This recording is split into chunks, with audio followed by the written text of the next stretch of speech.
Jalal al-Din Mingburnu, the last ruler of the Khwarezmian Empire, was a fearless warrior, brave, determined, and uncompromising. He stood almost alone against the Mongol tide that had swept across Central Asia. Yet while his courage on the battlefield was unmatched, his weakness lay in diplomacy. Jalal al-Din could lead men to victory, but he struggled to hold their loyalty once the fighting stopped. This failure to mediate between his own allies would haunt him throughout his life. From the Battle of Parwan, which we'll explore in this story, to his later years after returning from India, when he could not reunite the broken factions of his empire. Born the eldest son of Muhammad Khwarezmshah and a slave girl, Chichek, Jalal al-Din's claim to the throne was contested by powerful nobles and his grandmother, Turken Khatun, who favored Uzlag Shah, whose mother came from her own Turkic clan. Yet after his father's death in 1220, while hiding on an island in the Caspian Sea, Jalal al-Din took command of the shattered remnants of the Khwarezmian army. He adopted the Turkic title Sultan rather than the Persian Shah, signaling a new identity rooted in military leadership. Even as the Mongols advanced across Central Asia, destroying city after city, Jalal al-Din refused to submit. From the rugged lands of the Hindu Kush, he raised a new army, vowing to resist Genghis Khan no matter the odds. After the fall of the Khwarezmian Empire, Jalal al-Din regrouped his forces near Ghazni, in present-day Afghanistan. There, he won a small but symbolic victory over a Mongol detachment harassing refugees. The news reached Genghis Khan, who was consolidating power in Transoxiana. Enraged that a Khwarezmian prince dared to resist, he dispatched one of his most trusted generals, Shigi Kutuku, to crush Jalal al-Din before his defiance spread. Shigi Kutuku advanced south with 30,000 Mongols. Jalal al-Din, meanwhile, had gathered nearly 60,000 men. Turks under Khan Malik, Afghan and Pashtun tribes under Saifuddin Igrak, and Persian auxiliaries. The two armies met near Parwan, north of Ghazni. The battlefield was harsh, full of rocks, gullies, and steep ridges that limited cavalry movement.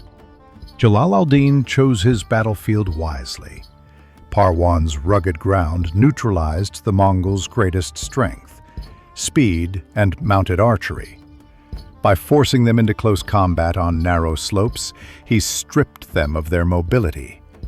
The Mongols thrived on open plains, not confined mountain passes. And here, their tactics were useless. The first day of battle ended indecisively, but overnight, the Mongols attempted a psychological ploy, a deception straight from Genghis Khan's playbook. Under cover of darkness, the Mongols mounted straw men on spare horses and lined them along the ridges by torchlight, creating the illusion of vast reinforcements. The flickering shadows made it seem as though an entire new army had arrived. But Jalal al-Din saw through the ruse. At dawn, he struck hard and fast, launching a full-scale assault downhill. His forces encircled the Mongol positions and pressed them into the uneven ground. Unable to maneuver, the Mongols were forced into close combat, where their formations disintegrated. Once the enemy line broke, Jalal maintained pressure relentlessly. His troops pushed downhill, giving the Mongols no time to regroup. The result was a complete rout, the first Mongol defeat in open battle in history. Jalal al-Din's triumph shocked the world. Nearby towns, long paralyzed by fear, rejoiced. The Mongols' aura of invincibility shattered, not only among their enemies, but among the Mongols themselves. Even Genghis Khan was said to be astonished, admitting that only Jalal al-Din had shown the courage worthy of a king.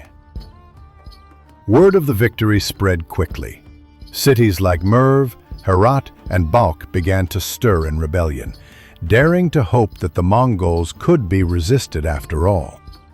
The Battle of Parwan proved that the Mongols could be defeated, but only under precise conditions: restricted terrain, disciplined counterattacks, and unified command. Without political cohesion, even brilliance on the battlefield could not turn the tide. But triumph turned to turmoil. A dispute erupted over the spoils, particularly a prized white Arabian horse. When Jalal al-Din sided with his father-in-law Khan Malik, the Afghan commander Saifuddin Igrak took offense. That night, Saifuddin and his Afghan contingent, nearly 40,000 men, deserted. By dawn, their campfires were cold. Jalal al-Din had proven his genius as a commander, but failed as a mediator. His army was fractured, and his hard-won victory now hollow. Far to the north, Genghis Khan, humiliated but impressed, prepared to personally lead the pursuit. With his Afghan allies gone, his army weakened, and the Mongols closing in, Jalal al-Din began a desperate retreat toward the Indus River. Behind him, Genghis Khan's full might followed.